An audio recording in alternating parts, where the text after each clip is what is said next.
Hey guys, DIY Maniac here again. So second video in as many days. And this one will be detailing the oil change process on my 2012 Hyundai Santa Fe with the 3.5 liter V6. So I'm going to be going over the procedure and the tools needed in order to achieve an oil change. So what are we going to need first? We're going to need to go to Hyundai. As I stated in my other oil change videos, always go with the OEM oil filter. It's made for your car, by the manufacturer of your car. Let's do it right. I know a lot of you guys are going to be tempted to buy the cheap orange filters or the cheap white filters. Honestly, for the little bit of a price difference, get the original equipment. It's worth it in the long run. So for this particular motor, there's our part number, 26320 3CAA0. And this is our oil filter kit. So we could open up the box, and inside we have three things. We have our filter, our rubber O-ring for our filter housing cap, and our crush washer. Yes, crush washer. Change it every time. I know some of you guys say, you know what, we can only have to do it once every few oil changes. Guys, it's 25 cents. Change it every time. Alleviate any issues when it comes to leaks. And it comes in the kit anyway, so you might as well use it. Rubber O-ring, like I said, for the housing cap and our filter. We need 5W20 oil. I always go with full synthetic. I'm partial to the Castrol series of synthetic oils. Have been using them for many years, and I've never had issues. So that's my choice. You guys can go with any other oil you want to, whether it's dyno oil or fully synthetic. Fully up to you. We're going to need our ratchet with a 17mm socket for loosening and tightening the oil drain plug. We're going to need our 27mm socket for removing the oil filter housing cap. We're going to need a torque wrench. Why a torque wrench? For doing the final torque on the oil pan drain plug. A lot of guys do it hand tight. Let's do it right. If you're going to do mechanics, make sure you have the proper tools, or just don't do it. You know, they're not expensive. And on this particular vehicle, it's torqued to 32 foot-pounds from the factory. So what I'm going to, oh, and of course, another important thing, our oil catch can, which will catch all our old oil. Now the advantage on this particular motor, 99% of the work is done up top. You got the oil filter housing there, oil fill, dipstick. The height of the vehicle is perfect. You don't even have to jack it up. I'm 6'3", 210 pounds, and I fit underneath it with ease. So you could slide right under there and loosen up the drain pan bolt without even having to jack up the vehicle. So that makes it very easy. So like I said, the only thing you're going to have to do under the vehicle is the drain plug, which I'll show you. I'm not going to show you me loosening it, as it's pretty self-explanatory, and there's not much room to get the camera and myself under there. But here you can see the oil pan, and the drain plug is right there. Let's see if I can bring the camera around so you guys get a better angle of the drain plug. And you got your drain plug right there. I'm pretty sure you guys could see it. There it is right there. And that's your 17mm with your crush washer. So you put your catch can underneath, remove your drain plug, and the oil goes into your catch can. So I'm going to go ahead and drain the oil, and then I'll come back to you guys with the next procedures. So there, a quick note while I'm preparing stuff to get the job done: oil change intervals. If you look in the manual, you have normal driving conditions and extreme driving or severe driving conditions. If you live in Canada, if you live in any of the northern states, actually in reality we all live in severe conditions. Stop and go traffic, either very cold or very hot temperatures cause you to fall in the extreme conditions category. Therefore, Hyundai says you should be changing your oil every 6,000 kilometers or 6 months, and that's what I follow. You know what? Why are you going to try to stretch out a few extra couple thousand kilometers to save yourself maybe $30, $40 at the end of the year and possibly cause harm to your engine? Remember, synthetic oil does not add kilometers to your oil change interval.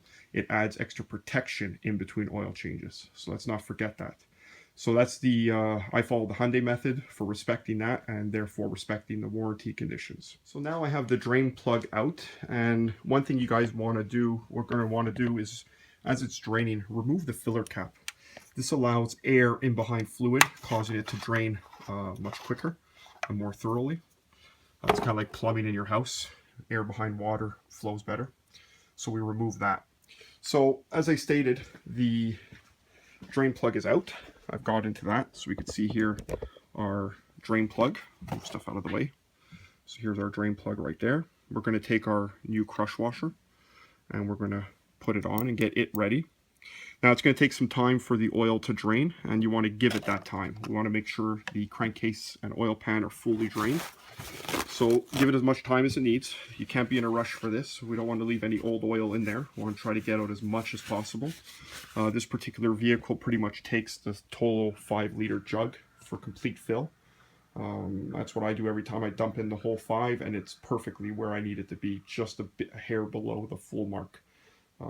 So that's the way I go.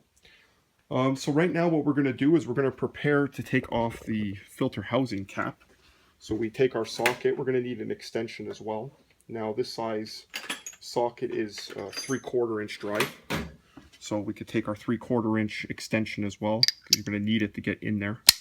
And we're going to go, I'll bring you guys over to the car. Put you right here. I'm hoping it's going to want to stay and be good for you. We'll do our best. There we go. You guys can see it. Just going to grab my ratchet from under the car. And what we're going to do is we're going to put our 27mm socket onto our housing. As such, remember, righty tighty, lefty loosey. Clockwise tighten, counterclockwise loosen. So we're going to go counterclockwise on the housing. And there we go. She comes loose. So we're going to keep turning her with the ratchet. Because as the O-ring is still in there, it's going to be tight by hand. So we'll take her out like that. Now we can remove our ratchet. And what I like to do is get the old filter box ready. Put the old filter box that I've got the new filter in, to put the old filter in, so I could dispose of it. So we unscrew the cap completely and we lift it straight up. So there's our cap. The cap we could put aside, and we can see the old filter in there. And we grab our filter and we pull up, as you can see, and there's our old filter.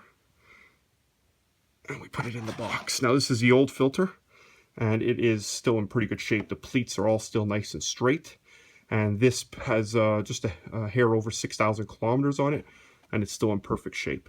I don't know if big orange filters would have the same look to them. I can't speak to that. Like I said, I always use original manufacturer filters, but we could see proof is in the pudding. So we take that out and we'll put that aside. We'll dispose of that properly. I'll bring you guys over here. And now what we need to do is, with our filter cap, we need to remove the rubber O-ring, which is seated right here. You can see it. Now it's hard to get out unless you guys have long fingernails. What I like to do is I take a little screwdriver, which I have here. And what I do is I come underneath the O-ring with the screwdriver. Now it's the old one, so we don't care if we mar it up. We're getting rid of it. And we could loosen it out of its groove. And we could pull it free. And we could dispose of it. Oil my workbench here. So now what we do is we take our new O-ring and we're going to slide it into place onto the filter housing, and we're going to get it into that groove. It's the bigger groove that you can see here that's consistent all the way around. It's not part of the threaded part. It's an actual groove for the O-ring that it fits right in. You guys will see that when you get to it. Like that. And what I like to do is take my finger, get a little bit of oil on it, and lube up that O-ring. And that way it doesn't have any binding when it goes in. We get a clean tightening, and also makes it easier next time we have to take it apart. Now what we're going to do is we're going to install the new filter into the housing first before we put the cap. I'm just going to clean off my hands here. So we're going to take our new filter. We're also going to take a little bit of oil and put it on the O-ring of the filter. As you can see, the filter has a little spout there with an O-ring. We're going to loop that up so it goes in nicely as well. So just like that. And we're going to come over to the car and we're going to look down into the filter housing. And if you see it, I'm going to try to get this on camera for you. If you see into the filter housing, there's a hole. You see there's the big hole in the middle, and there's a little hole off to the side. I don't know how well you guys could see that. There you go. And that's where that little spout with the O-ring on the filter needs to go. So it can only go one way. You really can't get it wrong so much to speak.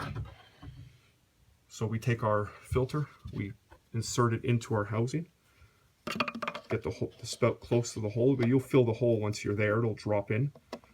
And we push down on our filter till it's in place, like that.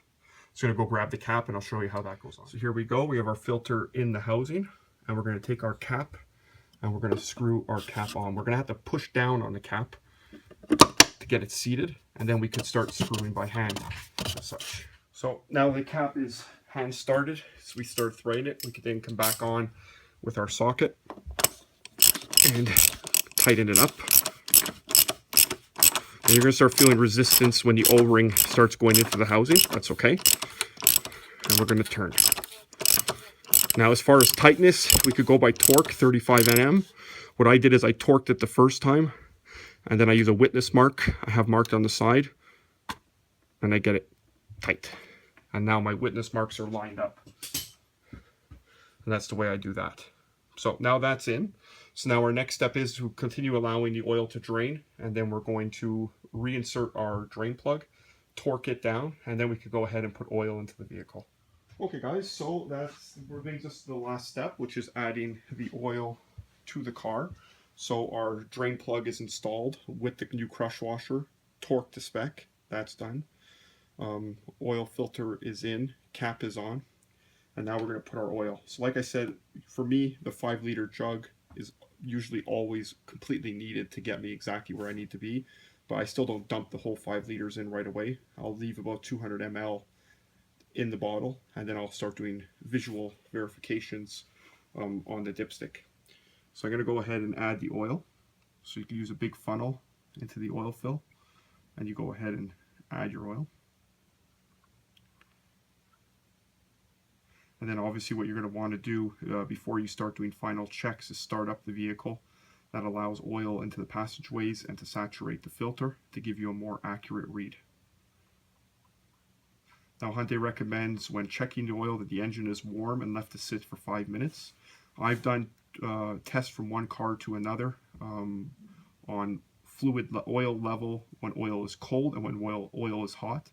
Now there is a slight expansion in oil when it heats up, but it's marginal. So really you can check the oil when it's cold and still get somewhat of an accurate read. So I'm going to go ahead and do that. So I'm going to let that settle. I'm going to take a check, start up the car, and then I'll get back to you guys with reading the dipstick. So we're now going to make the final check. I've taken the car out, brought it up to operating temperature. I've let it sit about 5 minutes. We pull our dipstick out, clean it off to get an accurate read. Reinsert the dipstick fully, so it's fully seated in the tube. We take it out and we read our lines. And see here, you have the full, I don't know how well we're going to see this, the full and the low, and we're about 3/4. And that was with 5 liters. So in reality, I guess we could put a little more, but it's only been a couple minutes. It's been sitting, so I'm going to give it about 5 more minutes to let it settle into the pan and then get a more accurate read. But like I said, in all the other times I've done it, 5 liters is pretty much exactly what it takes to get her to where she needs to be. So guys, thank you very much for watching this video, and keep looking out for more videos in the future. Thank you.